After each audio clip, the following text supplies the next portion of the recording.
Wow, are we still on the air? What episode are we on again? Close to 10, I'm sure. Um, Before we do start this episode, though, I would like to give a huge shout out to that nameless one who you may know as the artist for, most of the stuff on my channel. He is the one who made the backgrounds and the PNGTuber of, the whole podcast you're watching. This one, Dopecast, hi. And he recently remade them in his current art style, and I didn't really ask him to. It was just like, you know what? Yeah, it's time we get an update. So, huge shout out to him. Link in the description. I'll tag him, whatever. But, moving on to the actual episode. So, yeah, I've done an episode on pencils before. Like, episode 2. The whole episode dedicated to pencils. But I haven't done an artist or art related episode yet. I mean, I talked about pencils and junk, but not what they're widely used for, which is art. So, that's what today's episode is, if you couldn't already tell from the title of the video. So, can't remember if I brought this up in the pencil episode or not, so quick pencil bit here. But if anyone wants to know where to go for lots, and I mean lots, of different pencil brands and stuff, I suggest checking out pencils.com. See, I was trying to find new pencil brands one day that I didn't own yet, and I thought to myself, hey, I wonder if Pencils would be an actual website. And sure enough, it was. So, for all of your pencil-related artist needs, pencils.com. Not sponsored, by the way. So, art. Looking back on my old art from years ago not only makes me cringe at how bad it is, but also gives me a sense of joy, especially when looking back at it compared to my art now. It makes me realize how far I've come as an artist and go, hey, look at how good my art is compared to that. Granted, my art still kinda sucks here, but I'm pretty sure we can all agree that my older art kinda sucks more. I mean, look at it, but not for too long or you'll go blind. As for how I got into art and animation in the first place, I already talked about it in an old storytime video, which is hopefully up on screen now, but as for art tips, well, I've never really been the best at giving advice, but I'll try to share some of my tips. I mostly just draw people and animals in a toony or cartoony style, mind you, so, keep that in mind. I mean, hey, it's all I'm good at drawing. Don't blame me, man. So, the main art app I use on my iPad is called Procreate. It does cost a bit, but it is 100% worth it in my opinion.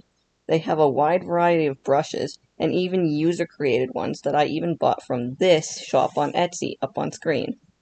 And they have something called stabilization, which helps if you have shaky hands or you just want your line art to look smoother. As for making art itself, I usually use a brush called Damn Soft Colorful from this pack called Potato or something like that. I can't remember, but it is up on screen now.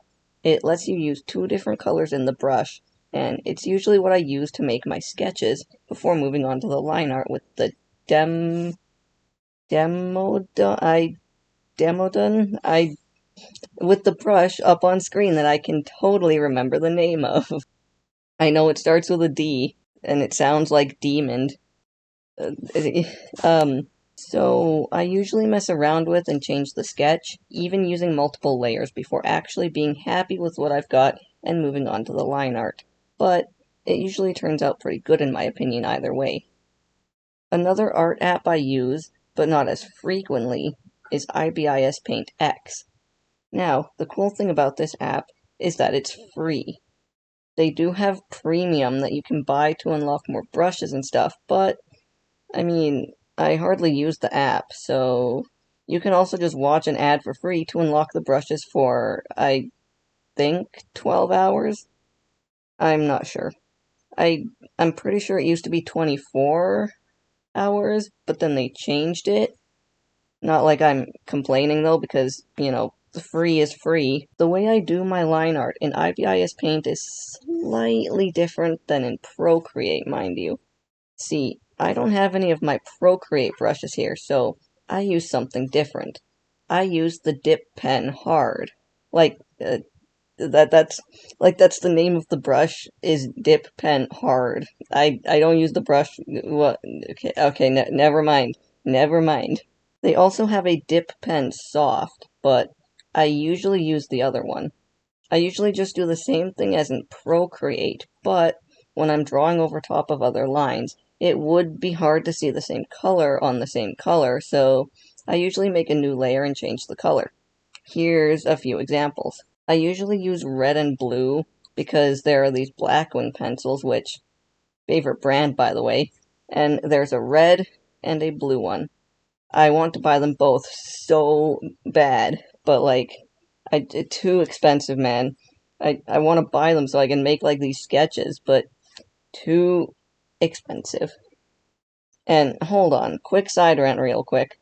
So, you remember the pencils website I mentioned earlier? So, the blue ones were out of stock the other day when I was just boredly browsing. So I went to Google and I searched Blackwing Blue, and I found them on the Blackwing website. The pencils website was charging nearly 22 bucks Canadian for a 4-pack, but on the Blackwing website, it was a 5-pack for 20. I would have paid more money for one less pencil if I hadn't done that. And I know I was hyping up the pencils website in the beginning, but hey, they still have great pencil brands. Anyways, side rant over. Let's talk about art on a laptop now. I used to just draw using my laptop's touchpad thingy before I got an actual drawing tablet, and boy, glad I don't have to do that again. Unless, I want to play Scribbly.io and I'm too lazy to plug it in just for that, but yeah. So, the drawing tablet I use is a Wacom Cintiq 13 HD. An animator, who is an animator, not an artist, that I quite like, mentioned the drawing tablet that he uses on an old stream of his, and I eventually saved up to get it. I mean, that's not the main reason I got it, mind you. I did actually look into it beforehand, and it genuinely seems like a good tablet, so as for art programs I mainly use Clip Studio Paint, with also using MS Paint from time to time still. Hey, Paint has layers now, and it's way different than when I used to use it years ago. So, Clip Studio Paint also has stabilization, which is cool, and I like the brush styles. It also wasn't that hard to figure out when I first started using it, as well as the animation part too. I did look up a tutorial for the animating, but I did learn pretty quickly. Clip Studio can be a tad expensive, mind you, even just for the Clip Studio compared to Clip Studio X, but I'd say that it's pretty decent for the price it is. Mind you, I got mine through what I'm still shocked at to this day, and thank you, I'm now in your debt, but I was actually going to save up for it because when looking into it, it genuinely seemed like a good art app, or the program app that also the same animator with the tablet also uses, or used to. Still not the main reason I got it though. I also did a video where I drew the same thing in all of my art apps and programs, if you want to check that out too. But last for the video, seeing as this is probably a bit long, let's talk about traditional art. But first, we need a pencil. Not sure if I have a pencil to spare here.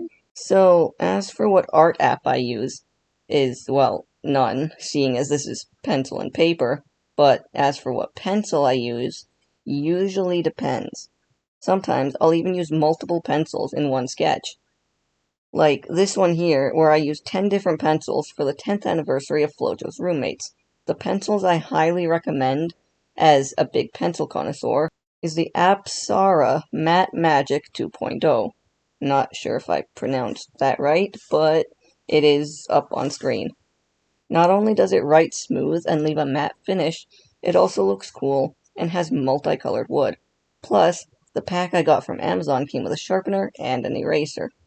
I also suggest anything Faber-Castell if you're like a serious artist, or, Blackwing, but if you don't have that kind of money, Faber-Castell is the cheaper option, but still high quality. I mostly have Faber-Castell and Staedtler in my collection because they're the easiest for me to find without looking online. I usually go to this art store I live near called the Gilded Rabbit, and they have tons of those brands. But both work really well for sketching and doodling either way. I also recommend the Staedtler 173 triangular pencil if you want to have a sketch that's easy to erase. It writes pretty light, so once you do the line art, it is easy to erase. It's also triangular, which, in my opinion, is super comfortable to hold. If you just want to sketch, though, I recommend the Staedtler Mars Lumograph Black. Mind you, it is black instead of the graphite gray, but if you just want to sketch and leave it at that, that's a pretty good one. But, before I ramble any further about pencils, how's about we call it there? Hopefully my tips and horrible skills of explaining stuff was of some use to someone. Do any of you have any tips? Feel free to share them in the comments. Now, with that out of the way, cue the outro. Bye.